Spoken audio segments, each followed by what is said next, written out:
Hey, it's Teresa Croft. Welcome again to another Ministry Marketing and Kingdom Training Expert Interview Series. My name's Teresa Croft. I'm founder of freedomtoservegod.com. I help ministers, pastors, evangelists, authors, musicians, and entrepreneurs harness the power of the internet for preaching, promotion, and profits. In this video, I have a very special treat for you because she's a very busy woman. I like to call her the Queen of Ministry Marketing is with us today. We're going to be talking about social media and how important it is to your ministry marketing plan. Pam, welcome, and thank you so much for taking time out of your busy schedule to meet with us. Oh, thank you, Teresa. This is great. This is my first uvu interview, so I'm excited. Yeah, I really love uvu, the way it looks, but anyway, that's another story.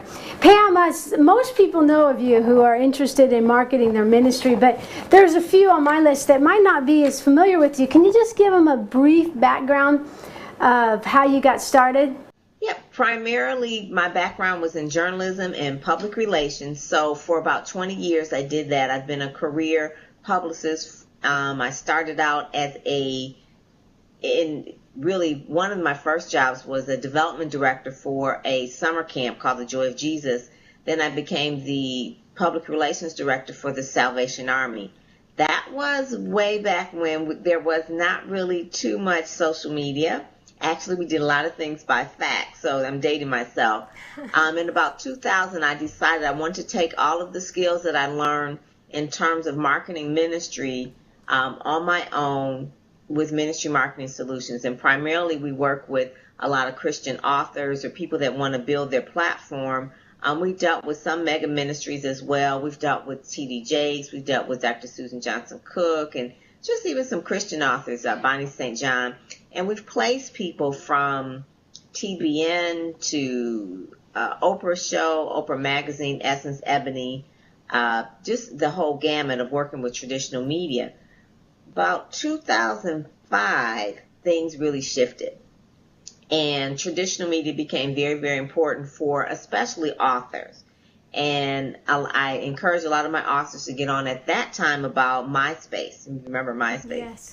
And so I encouraged them to get on MySpace.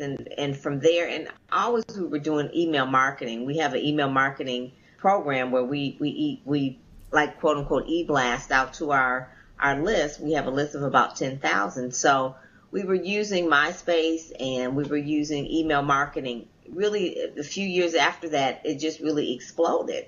Okay. Facebook exploded, Twitter exploded, yeah. YouTube exploded. And so I encouraged and I coach, and that's what you see back there, is it wasn't really necessary it wasn't like I was talking myself out of a job, but it wasn't necessary for a publicist to pitch them to the media anymore. They still needed the basic skills of how to write a press release, how to position themselves to the media, how to talk to the media. But they really didn't need a publicist per se anymore, because what the media was doing was they were looking for people online. They were Googling them. Yeah. And I found that by using social media, they can have their optimization rise to the top. I mean, they will be found on Google, in their Facebook account, their Twitter account, their MySpace accounts. If you put in their name, I realized this is, wow, their Blog Talk Show comes up above their website, or their MySpace comes up before their website. And not only that, they were connecting with their readers.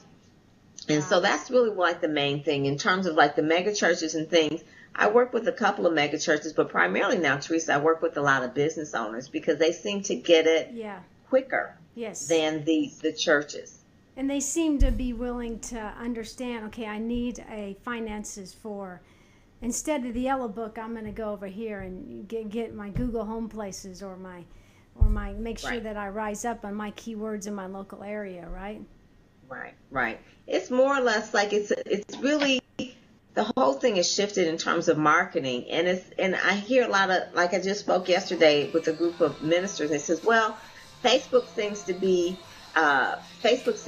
very impersonal, or Facebook seems to be very, a lot of bad things happen on Facebook. And I told them, I says, it's not like that. Yeah. And so I showed them one particular client, Ty Adams, because of her email marketing campaign, because her social media campaign, she's been on CNN.com, ABC.com, FoxNews.com.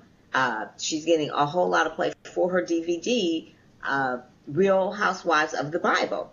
And that would not have happened. And then she was actually on CNN, the actual channel, as well as CNN.com.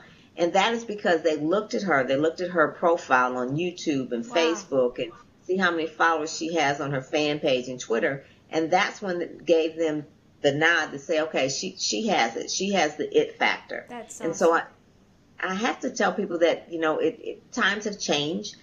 Churches need to understand that. She still has a Christian message, but she's reaching out to the masses via internet, which I think a lot of people don't want to understand. Even something simple like what you're doing, Teresa, with Uvu, or you're doing the videos, you're doing the editing.